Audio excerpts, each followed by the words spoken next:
No one said sit up the mic there. Yeah, no, I was going to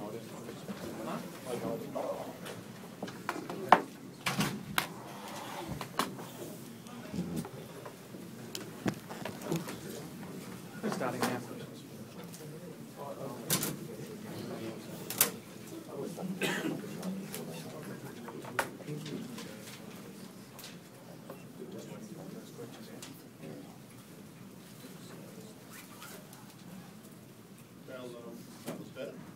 Yeah, it was a nice night for the coaches. In the box, it was very relaxing.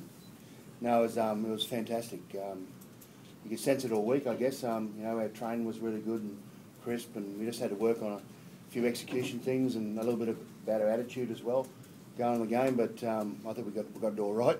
And I think the effort was extraordinary. You know, they didn't let up at all. It was, you know, it was a very ruthless performance, I thought, tonight. Kind of wonder where that was in game one. Oh, you always wonder about those sort of things, but I'm happy to be 1-1 now, and, you know, heading on to Sydney. Can you explain the situation with JT and then his performance tonight? We got a bit of a tummy bug last night. Was suffering from severe cramps. You know, we tried to sort of appease it back at the hotel, but we couldn't. So we took him into hospital. He was on sort of a drip all night, hydration drip, and they did some tests, did a MRI scan, had a look and see if there's any more serious or sinister inside. But he got through the night really well, and you know, obviously got out of hospital this morning, and had breakfast about 7:30, kept the breakfast down, and you know, wanted to play. So it was a fantastic effort by John, and you know. Just, I guess, tested me that he wanted to play this game. Did you think about not playing? Well, we asked the questions, you know, about it all, but in the end, I trust the players, and you know, John, you know, believed he could play, and you know, he did. Now, your opinion on the sin bins? A bit ridiculous, to be honest with you. You know, well, I know we're trying to clean the game up. We know we've got certain responsibilities about all this, but you know, I think we've sort of probably gone the other side of the fence. Really, I'm just thinking that, you know, certainly Tatey didn't deserve to be sent off for pushing. You know, maybe Merrin deserves to get 10 minutes in the bin for his punches. But you know, at the end of the day, it is a game of rugby league, and I find it I was an ex-player, and you know, I've got a passion for the game that I find it, you know, I find it a little bit, you know, silly the way the rules have gone. Mal, do you find what the administrators want and what the fans want are perhaps two different things at the moment? I think maybe you should do a bit of a poll of the fans and see what they think about it. You know, that what happened tonight wasn't really conducive to 10 minutes in the bin for 4 players, and all of a sudden we've got this ridiculous scenario of 11 on 11. You know, playing Origin footy was, you know, so quick. You know, we were fortunate enough. You know, we got some points through that period, so it was good for us, I guess. But at the end of the day, you know, I think we need to look at it again and you know, come up with some more, you know, reasonable outcomes for it all. What about you, Cam? You feel the same way? I didn't even see the incident. I got poked in the right eyeball. Seriously, I was back on the trial line holding my eye, and when I looked up, there's just everyone was in the bunch, and so I can't really comment on what happened. But yeah, well, obviously Tatey, when I went up to the referees, he was pleading his case. He didn't even throw a punch. He went in there and copped a couple himself in the face and got 10 in the bin for getting punched in the face. So I don't know how that works. What to say about the game when it's left 11 on 11? I think. Oh, sorry, when you go. Yeah. Well, it's not what the fans want. There's no doubt about that. You know, you could hear it with their response when 4 players got sin bin. And really, you can't really play a proper game of footy when you've got 11 on 11. It's almost like touch footy, really. It's you know, that's what Origin's not about that. It's about 13 blokes on the field doing their best against each other. So you know, I know there's been a bit of a reaction since game 1, and maybe we need to just sit back, take a deep breath, and have a look at how we can manage it a little bit better. Do you think if they bring in a rule that one punch you go to the sin bin, they should at least try to send the blokes to the sin bin to throw a punch. Oh, I think that's a fair rule. I mean, game one, Paul Gallen hits Miles in with 2 punches. I think that deserves 10 minutes in the bin. But tonight it appeared like blokes that didn't throw punches were put in the bin. Exactly. Yeah. I'm just saying, if they're going to have a rule where... Yeah, and wasn't even explained to Brent why he got sent in the bin, to be honest with you. He said the decision was made upstairs and he should go into the bin. Now, can this look hurt the game as much as the punches? I think it's silly. I think we need to look at it. Let's look at the game in general, though, the 80 minutes of footy. And I thought, the Queensland side was a very dominant side, and I thought, executed some fantastic skill, and there's a great desire in it all. And at the end of the day, we got the points. So I think let's talk about the whole 80 minutes, just one particular incident. We're not going to make a real issue out of all this. Cameron and I just believe that we should be re-investigating, what's been said in the last couple of weeks in regards to punching, So but at the end of the day, it was a really good game of football, I thought. Are you worried that it's going to overshadow the game?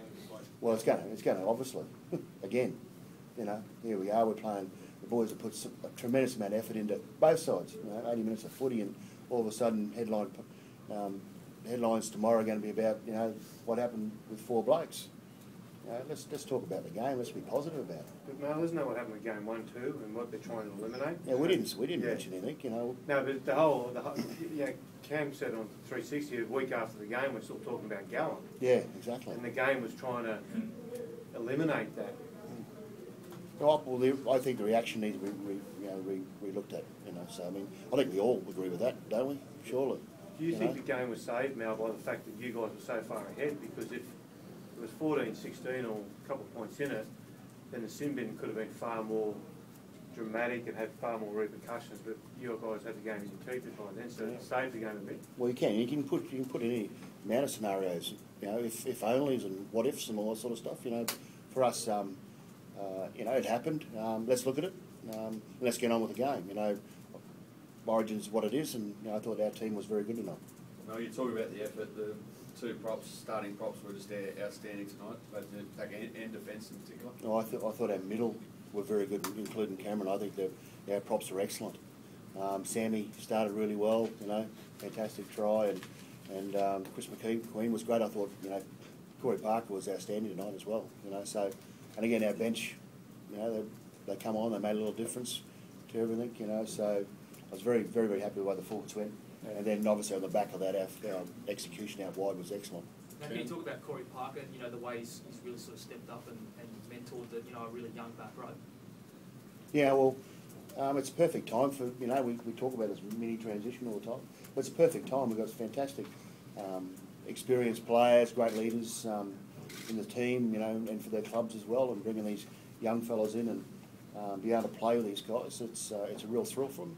It's a fantastic experience, and I thought, they're standing up at the moment only because, the senior players are bringing them along and making them feel part of this whole family we've got here.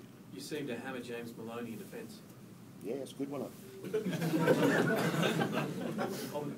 Can you tell us a little bit more about the plan, the strategy? Well, there's no anything different than that one. He's a key player for their side, mate. So, and we really didn't make him do enough work in game 1. They're the areas that we need to improve on, and we did that tonight.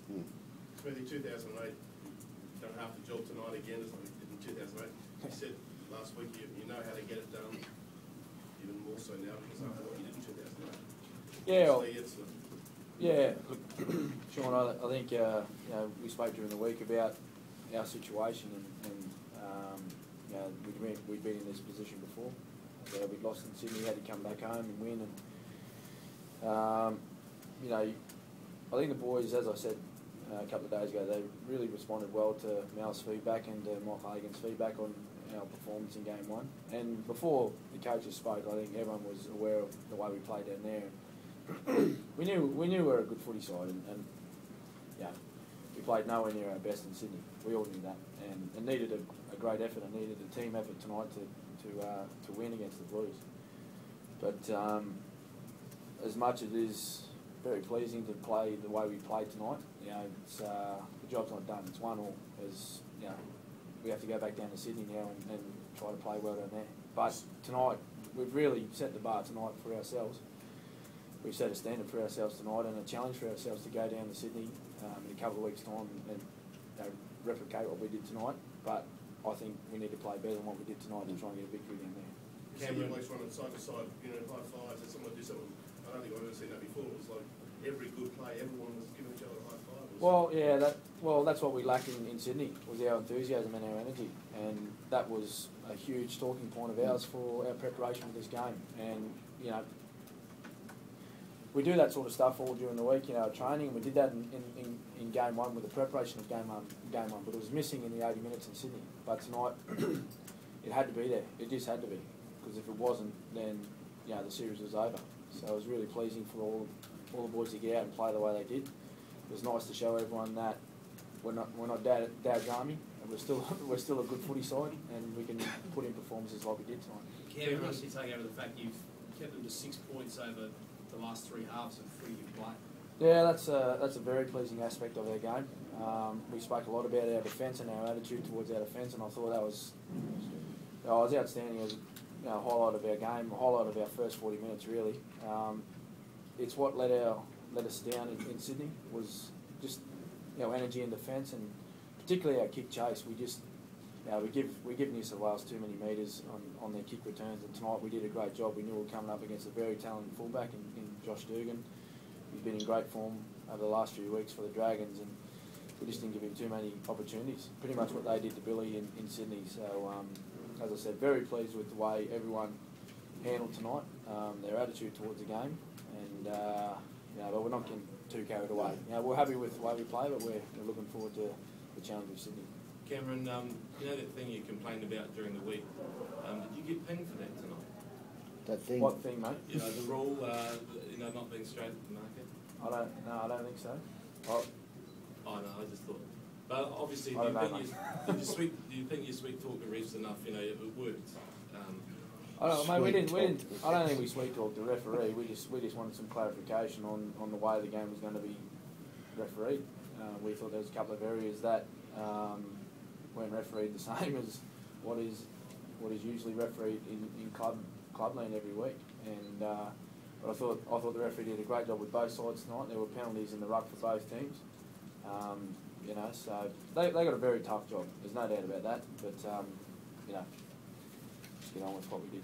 You're going to cover a couple of long-term Origin players tonight. People were guessing how you're going to use Jerry Evans, but he was terrific when he went on. He's such a strong defender. Almost played like a back rower. Did a fantastic job for us. His enthusiasm. We're sort of the back end of the first half, and the guys are getting fatigued, and just add that a little bit to us. And he took us up line speed wise, and he worked really hard around the ruck defensively, and he supported. And I think that's one of our really good traits tonight, our support with our go forward and people around the ball everywhere. So he added there a lot, I reckon, to the ruck and giving Josh his opportunity, and he relished it, he loved it. He'll get more down the track. Well, the score line 20 points, but you sort of left 3 or 4 tries out there as well, and that's obviously something to. It comes down to their great scramble in defence as well. So yes, we did. If we would have executed just a fraction better, we might have scored more points. But give some credit to the defence as well. Cameron, after everything that happened tonight, is Origin still played under different rules to NRL, or are they closer than they've ever been now? I thought tonight they were closer than. Yeah, I thought it was good today. Yeah, what they were. I think. Is that a good thing? Yeah, I think it is, mate. I think our game's never been bigger than what it is now. So and you get used to the way the game's refereed each week. So it's nice when you turn up to Origin and it's refereed the same way as well. I thought Shane and Ashley did a great job tonight. They did a pretty good job in Sydney as well. But I don't know what else to say, mate. They were pretty good. Thanks, folks. Okay.